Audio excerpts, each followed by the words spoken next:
The cabin stood quiet on the edge of the lake, its wooden porch facing still water that reflected the sky like a perfect mirror. The man sat there with a steaming mug of coffee in his hand, breathing slowly, trying to let the silence sink into his bones. For weeks he had been caught in endless drama with the HOA, endless letters, threats, warnings, and meetings where angry voices clashed over rules that made no sense. Every time he closed his eyes, he heard Karen's sharp tone calling him a troublemaker. Every time he tried to rest, his phone buzzed with another petty complaint from the board. The cabin had always been his escape. His father built it years ago when the lake was quiet and untouched, and now it was the only place where he could breathe. But even here the weight of the fight followed him.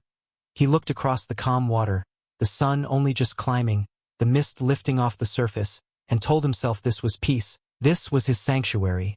Yet his chest still felt tight.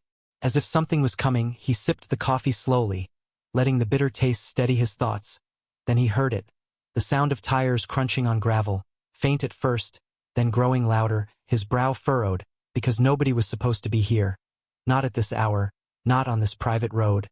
He set the mug down, rising from his chair, his boots creaking against the porch boards.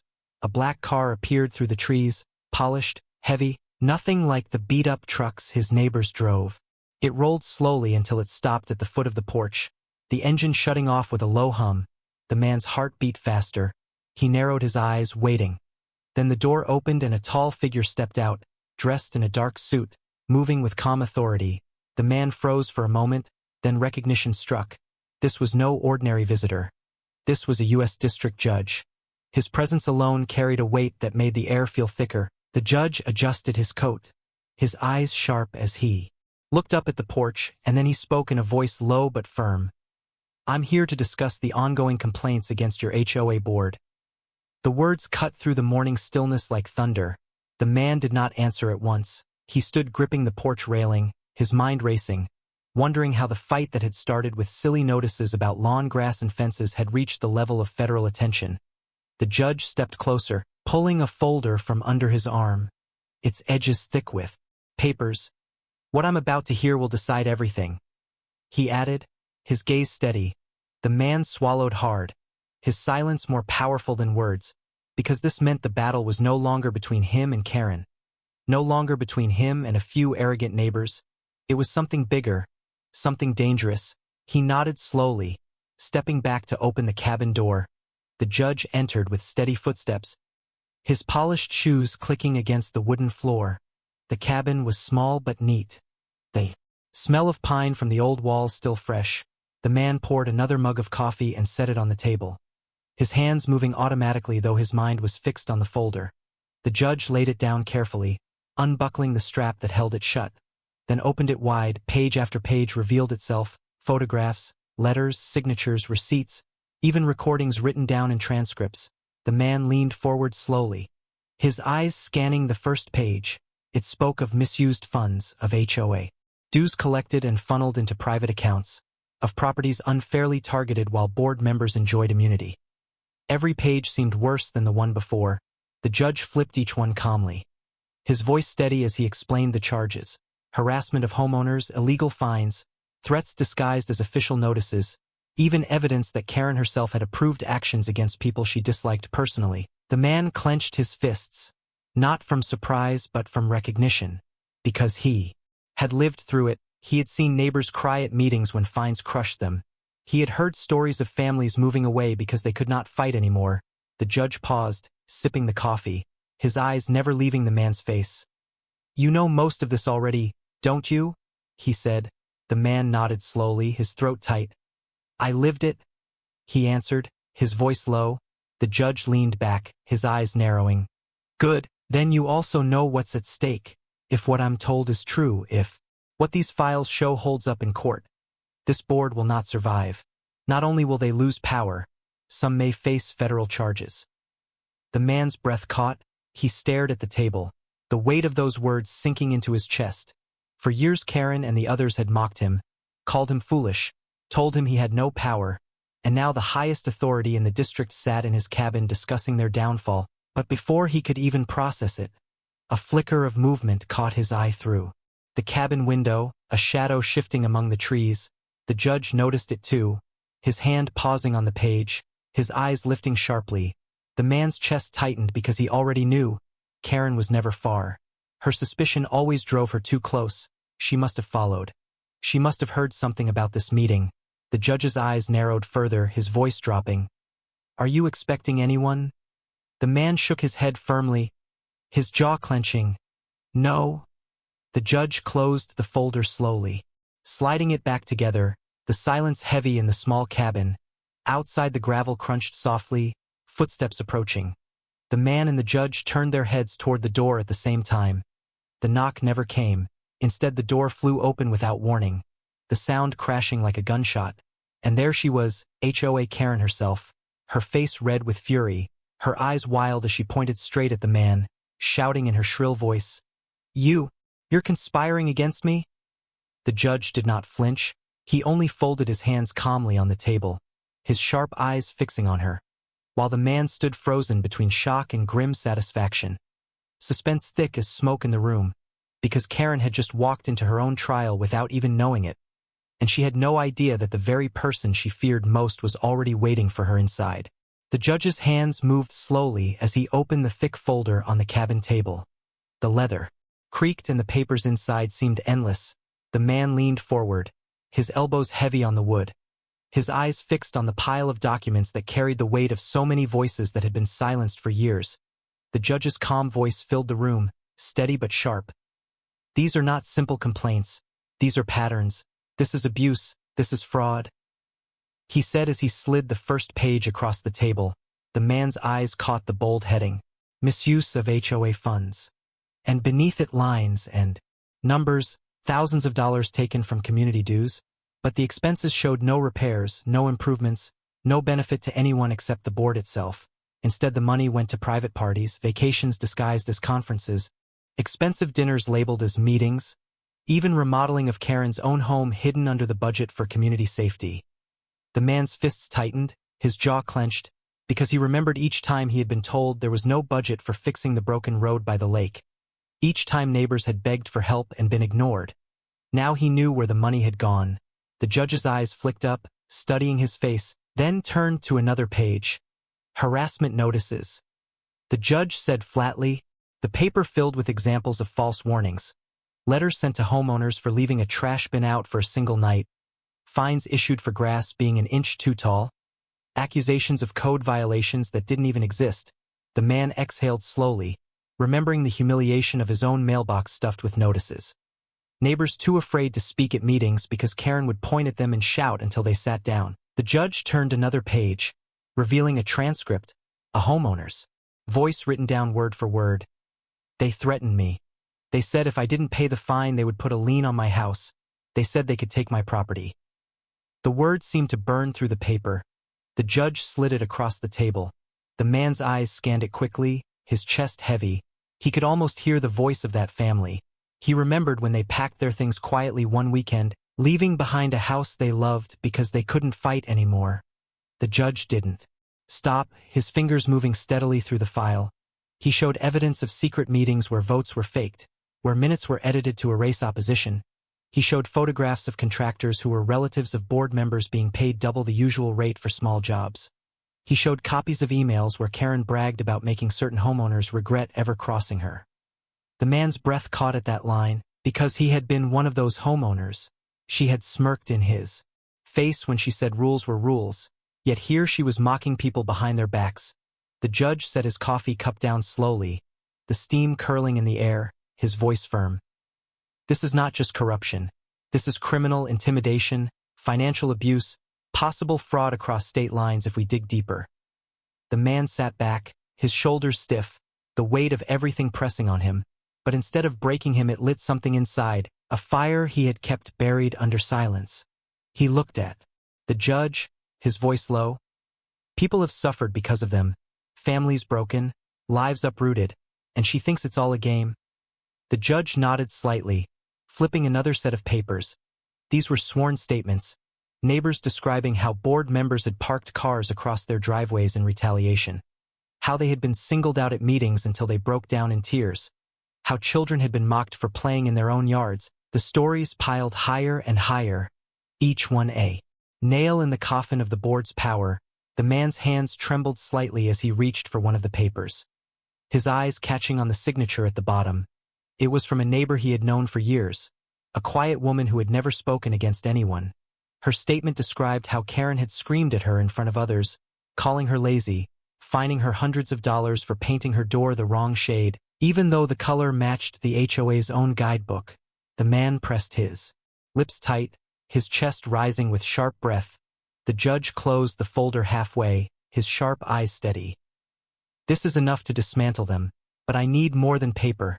I need truth spoken aloud. I need someone willing to stand when they try to silence everyone else. The words hung in the air heavy as stone.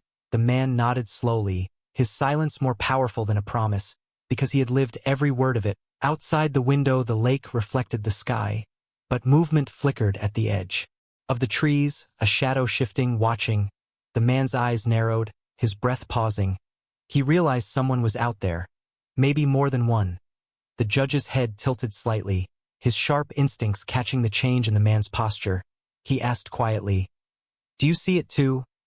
The man didn't answer, his eyes fixed on the window. The shadow slipped back into the trees, but the feeling lingered, the weight of being watched. The judge closed the folder completely now, buckling the strap with calm precision, then leaned forward, his voice low but firm. "These people will not go down quietly. When their power is threatened they will lash out, remember that."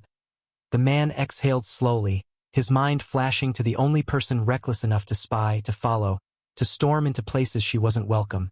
And though her name was not spoken, both men thought of it in silence. Karen.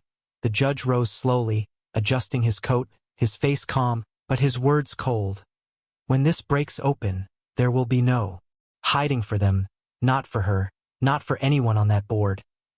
The man stood too, the tension in his body tightening like a bowstring. The evidence was here, the truth was laid bare, but outside among the trees the danger was moving closer, and the quiet cabin would soon become a storm. Karen could never rest when she felt someone was moving against her. Her entire life as head of the HOA board had been built on control, on watching every small detail, on breaking down anyone who dared to resist her, and though she walked with pride in every meeting, inside her chest there was always a knot of fear. Fear that one day her power would be taken away, that someone stronger would rise.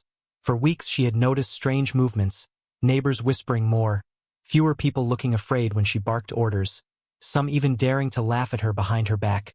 She told herself they were weak, that they would always obey, but still the doubt grew. And when she saw the black car drive through the neighborhood that morning, turning down the narrow road toward the lake, her suspicion ignited like fire. No ordinary neighbor had visitors like that, and no ordinary visitor drove a car so polished, so official. She clenched her teeth, her hands tightening on the steering wheel as she followed at a distance, the gravel crunching under her tires. She slowed just enough to stay hidden, ducking low when the car turned near the trees, and when she saw it stop at the cabin her stomach dropped, because she knew whose cabin that was, the man she hated most, the one who never bent to her rules, the one she had called stubborn, the one she had sworn she would crush. She parked her own car farther back, cutting the engine, her fingers drumming fast against the wheel, her heart beating sharp in her chest. She leaned forward watching through the trees, her eyes narrowing as she saw the figure in the black suit step out of the car, tall, confident, moving with an authority she could not mistake. She felt her mouth go dry. She knew that posture, that walk. She had seen men like that in courtrooms when she was younger. Her worst fear formed into words in her head. A judge?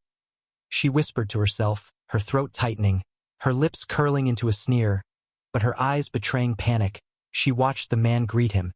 She saw the cabin door open, and both figures disappeared inside. Her nails dug into her palms until they left red marks. Her thoughts spinning, what could they be planning? What could they be saying? Her mind painted pictures of secret meetings, of files being opened, of her name being read out loud as if it were already marked for punishment. The fear twisted into rage, because Karen could never let fear stay fear. She always turned it into attack. She stepped out of her car, her heels digging into the dirt, her body moving forward without hesitation though her heart raced. She crept closer through the trees, her sharp eyes fixed on the cabin windows. She thought she saw shadows moving inside, hands flipping papers. The the shine of light reflecting off glossy pages. She strained her ears, but the walls were too thick, the voices too muffled. Still, her imagination filled the silence. She imagined the judge saying her name, accusing her. She imagined the man smiling at her downfall. Her pride burned hotter than her fear. She whispered under her breath, "He thinks he can go against me. He thinks he can take me down." She bit down hard, her jaw tight. "Not while I breathe." She moved closer until her hand touched the porch rail, her breath coming fast, her body trembling not with weakness but with fury. She did not think. She only acted. And in her mind, every action was justified. She would storm in. She would expose them. She would scream until even the judge had to listen. She imagined herself tearing the papers from his hands, shouting that they were lies. She saw herself winning again. Because in her world she had to win. She always had to win. She gripped the doorknob without knocking, her chest heaving, and flung it open with all her strength, the sound crashing through the small cabin like thunder. And as her eyes landed on the two men inside, one calm, one shocked, her voice tore from her throat in a shrill scream. You're conspiring against me." The words rattled the walls. Her fingers stabbed the air toward the man, her eyes wild. But what froze her was not his silence. It was the judge, his steady gaze falling on her with the weight of iron, his face unreadable, his hands calm on the folder she had not noticed before. And for the first time in years, Karen felt her breath stumble, because deep inside she realized she had not stormed into a meeting she could control. She had walked straight into her own destruction. The judge's voice had just settled into a calm explanation of another document when the door exploded inward with a violent crash, the wood banging against the wall so hard the windows rattled. The man flinched instinctively, his hand tightening against the table. But the judge did not even move. His sharp eyes turned slowly toward the doorway, and there stood Karen, her face twisted with rage, her hair disheveled from her rush through the trees, her chest rising and falling fast as if she had been running from her own fear. She jabbed her finger straight at the man, her voice high and shrill. I knew it. You're conspiring against me." The cabin, once filled with quiet, now shook with her words. The man stood stunned for a moment, not because he was afraid, but because the scene was almost unreal. Karen, who had always hidden behind meeting tables and HOA rules, now barging into his cabin like a mad intruder, her arrogance spilling out in screams. But what unsettled him most was not her fury, it was the judge, because the judge remained perfectly calm, his hands folded neatly over the thick folder of files, his expression still, his eyes steady on her as if she was not a threat at all but merely a foolish interruption. Karen stormed deeper into the room, her heels clattering against the wood, her eyes flashing between the man and the judge. She shouted again. "You think you can destroy me, you think you can plot in secret, but I run this board, I decide what happens here." The judge finally moved, slowly closing the folder with a soft snap, the sound cutting through her rage sharper than a blade. His voice followed, low and cold. "Sit down." 2 words only, but spoken with such authority that the room froze. Karen's lips parted, her throat catching. She had expected shouting, denial, maybe threats, but not this calm command that made her feel small. She hesitated, her pride fighting her fear, her hands trembling as she gripped the back of a chair. "I will not sit," she spat, but the strength in her voice wavered. The judge's eyes narrowed slightly, his silence heavier than any shout. The man remained still, watching, his chest tight, because he knew Karen was digging her own grave. She leaned forward, slamming her palm on the table, her voice shrieking. "This is illegal. You can't do this. You can't bring your lies here." Her words bounced against the wooden walls, but they sounded weaker each time. The judge leaned back slowly, his hands resting against the arms of the chair, his voice steady. "Illegal, you say? Then perhaps you would like to see what your signature looks like on these pages." He tapped the folder gently. Karen's eyes flicked down, her face draining of color as she saw her own name written across the top of a letter, one of many she had approved without thinking anyone would ever see again. Her jaw tightened, but her voice cracked as she stammered. Those are taken out of context." The judge raised one eyebrow, his silence pressing down harder than her excuses. The man could see the shift, Karen's confidence breaking piece by piece under the weight of calm authority. Her usual dominance turned into panic. She turned back to the man, her voice trembling. "You set this up, you tricked me." But even she did not believe the words, because it was clear to everyone in that cabin that she had not stormed into a trap set by him. She had walked into the hands of the judge himself. The judge placed one palm over the folder and spoke slowly, his tone cutting like steel. "You barged into this cabin without being invited. You interrupted a federal matter, and now you will answer for it." Karen's breath hitched, her eyes darting to the window as if searching for escape. But there was none. The neighbors were already outside, curious about the noise. Their shadows shifting near the porch, their phones lifted, and Karen realized too late that her moment of rage had delivered her straight into the spotlight. The man watched her falter, his silence steady, his eyes calm, and he knew this was only the beginning. Karen thought she had caught him, but the truth was clear now. She had exposed herself, and the judge would not let her slip away. Karen's face was red, her chest rising and falling fast as she tried to hold on to her pride. But the judge's silence was like a wall pressing against her. She had stormed in expecting to dominate, expecting to shout louder than anyone else until her words drowned all others. But here her voice sounded thin, almost childish. The judge finally moved, leaning forward slightly, his calm gaze fixed on her trembling figure. "Sit," he said again, his voice quiet but carrying the weight of command. Karen shook her head, quickly, her voice cracking. "You can't order me around. I am the chair of this board. I decide what happens here." But even as she spoke, the words rang hollow. The judge reached down, pulled a single paper from the folder, and slid it across the table toward her, his hand steady. "Do you remember this?" he asked, his tone flat. Karen glanced down, her breath catching in her throat. The letter stared back at her, the same letter she had signed months ago, demanding that an elderly couple pay thousands in fines for having a shed 2 inches taller than allowed. She remembered mocking them in a meeting, calling them careless, threatening to take their home if they didn't comply. She stammered, That's board business." But her voice faltered, the judge's eyes narrowed. "Board business does not mean abuse, and it does not mean theft," he said sharply, his voice still calm but now edged like steel. Karen's hands shook as she pushed the paper away, turning back to the man as if to blame him. "You gave him this, didn't you? You think you're clever, but you're just bitter, you're just angry." Her shrill words filled the cabin, but the judge tapped the folder again, opening it wider, revealing more papers, more evidence. These did not come from him. These came from people you silenced, people you mocked, people you fined until they could no longer breathe. His voice was firm, every word cutting her deeper. Karen's lips trembled, but she forced herself to keep shouting. "I was protecting the community. I was doing my job. I kept order." The judge raised one eyebrow, his tone colder now. "Protecting the community does not mean misusing their money for your own gain. It does not mean threatening them with false liens. It does not mean bending rules whenever you please." He slid another paper forward, this one with photographs attached, pictures of receipts, invoices marked as repairs, but the images showed renovations at Karen's own house. A new deck, new tiles, even landscaping, all paid for by HOA funds. The man leaned back slightly, watching as Karen's face drained of color, her hands clutching the edge of the table, her mouth opening but no words coming out. The judge's voice filled the silence, low and steady. "You can scream all you want, but screaming will not change the truth, and truth has a way of coming to light."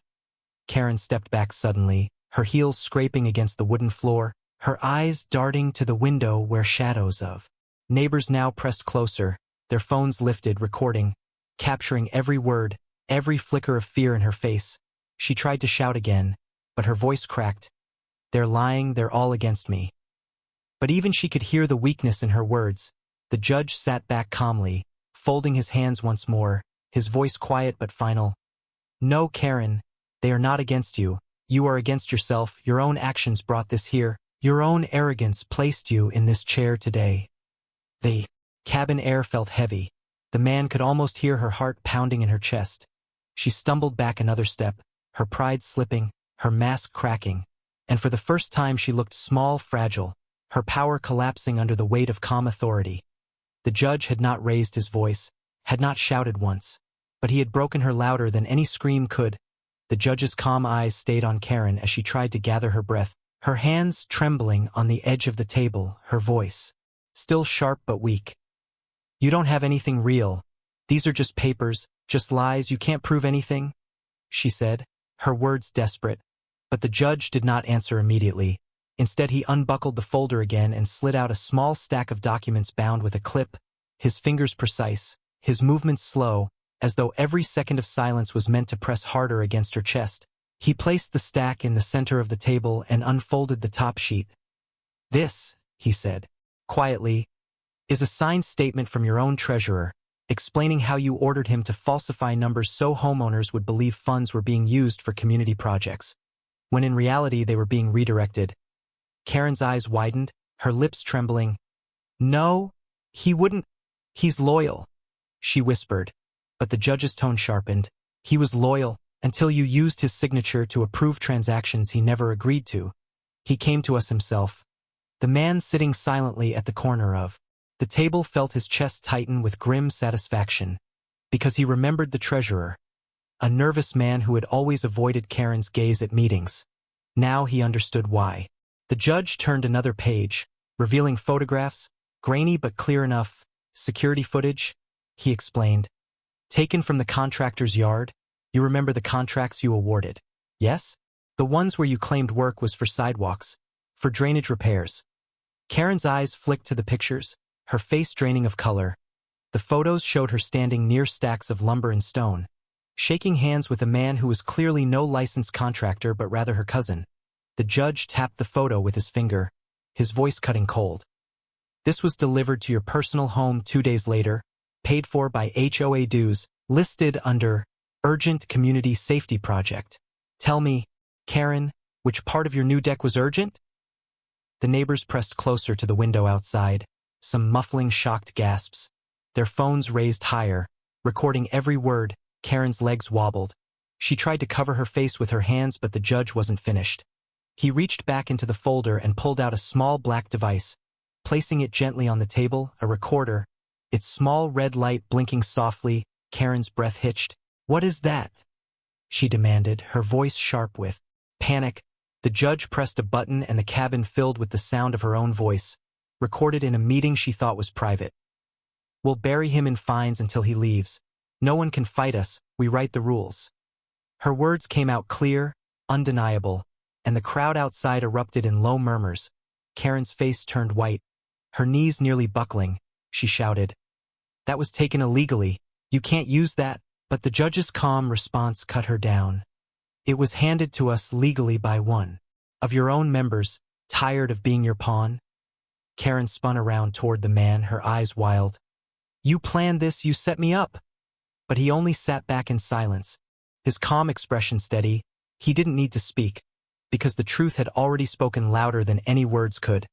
The judge closed the recorder and leaned forward, his voice calm but heavy. "This is no longer about simple fines or neighborhood rules. This is about federal fraud. This is about intimidation. This is about criminal conspiracy. You will face charges, not rumors, not whispers, but charges signed in court." Karen stumbled back a step, her voice breaking. No, they won't. Believe you? They'll believe me. I'm the HOA. I'm in charge." But her words no longer carried weight. The neighbors outside were already whispering to each other, their eyes burning with the truth, their phones recording every tear in her mask. The judge's final words in that moment sealed the air like stone. "No, Karen, you were in charge. Now you are only evidence." Karen's legs wobbled as if the floor beneath her had turned to water, her face drained of color, sweat trickling down her temples, her chest rising and falling with uneven breaths. She opened her mouth to shout again, but no sound came, only a broken gasp. The judge's calm eyes followed her every movement, his silence heavier than iron. She tried to steady herself by gripping the chair, but her hands shook so violently she almost toppled it over. Her pride screamed inside her chest that she had to fight, that she could not let them see her break. But her voice betrayed her. It cracked into desperate words. "I was only protecting the community. I was only doing my duty. I was the one keeping order," she said, her tone high and frantic. But the judge did not blink, his reply smooth and sharp. "You call it duty.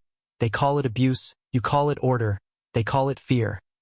His words sliced through her excuses. Karen's throat tightened. She spun toward the man, her eyes burning with desperation. Tell him you made this up. Tell him you twisted it all to make me look bad. But the man only sat still, his arms crossed, his eyes calm, his silence louder than any denial. Outside the window more neighbors had gathered, their shadows moving closer, their phones raised, recording every second. Some faces showed anger, some relief, but none of them showed pity. Karen saw them and panic surged through her veins. She rushed to the window, waving her hands, shouting, "You know me, you know I fight for this neighborhood. They're lying, all of this is lies." But the crowd did not answer, only whispers spread like fire. She's finished? Look at her. It's all true. The judge's voice cut through the room again, this time sharper. Enough, he said, his tone commanding. Karen froze mid-step, turning slowly toward him, her eyes wide, her lips trembling. He pulled another document from the folder and placed it firmly on the table. This is the list of federal charges that may apply to your actions. Fraud, harassment, misuse of funds, conspiracy, intimidation. Each word felt like a hammer blow. Karen staggered back, her body trembling, her mind spinning. She collapsed into the chair she once refused to take, her hands gripping her face as tears pressed at the edges of her eyes. Please, you don't understand. They pushed me. They disrespected me. I had to show them who was in charge, she babbled, her excuses spilling out like broken glass. The judge leaned forward, his tone colder than ever. No, Karen, you chose this.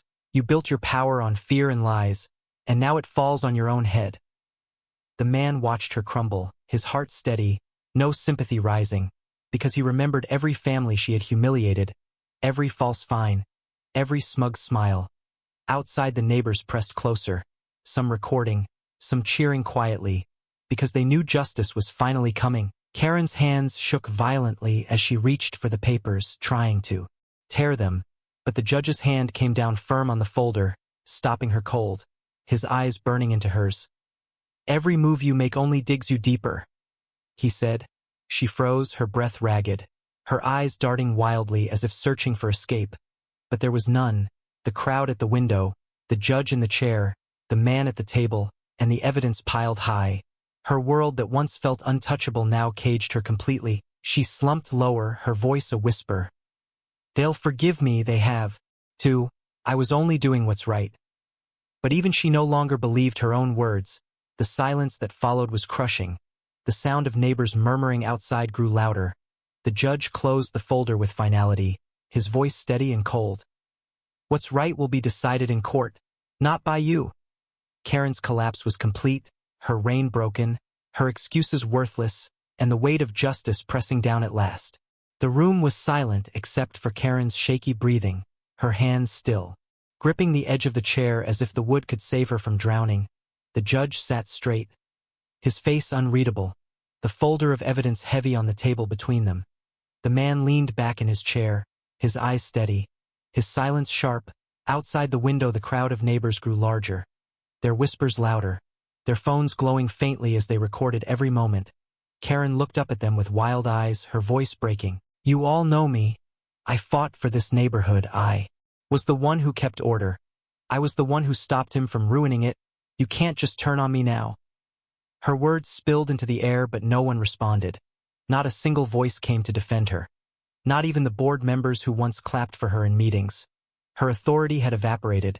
The judge let the silence stretch, then placed one final document on the table, a crisp sheet with an official seal. His voice steady but cold as ice. This is the authorization for federal review, Karen. From this point forward, your HOA board is under investigation. Every account, every notice, every decision will be pulled apart and studied. His eyes locked on hers. And if what we've seen here today is only the surface, then you are not facing fines, you are facing prison. Karen's body jolted as if struck. Her lips parted but no sound came. The neighbors outside gasped. Some even cheered softly, their fear of her finally breaking into relief.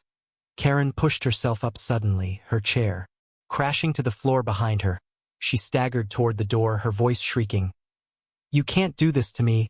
I am the HO, I am in charge." But her words rang hollow, mocking echoes of power that no longer existed.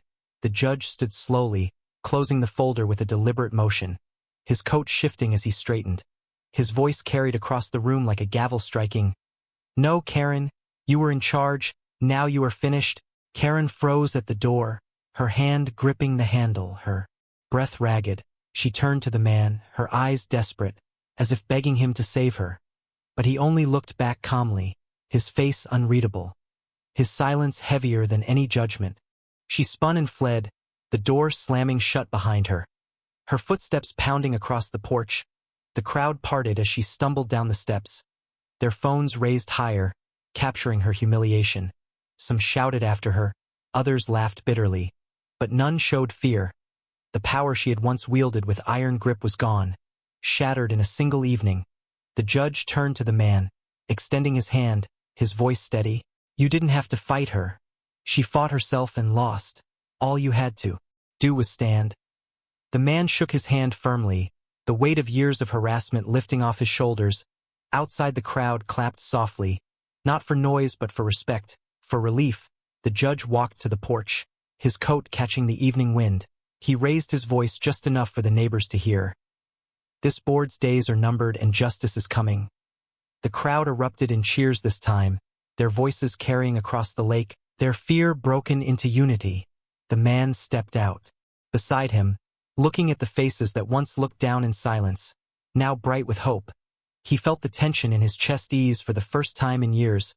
Karen's car screeched away down the dirt road, her figure shrinking into nothing, and as the last sound of her escape faded into the night, the judge placed the folder under his arm, nodded once to the man, and spoke in a voice firm and final. She destroyed herself. The cabin door closed behind them with a heavy thud, sealing the end of her reign.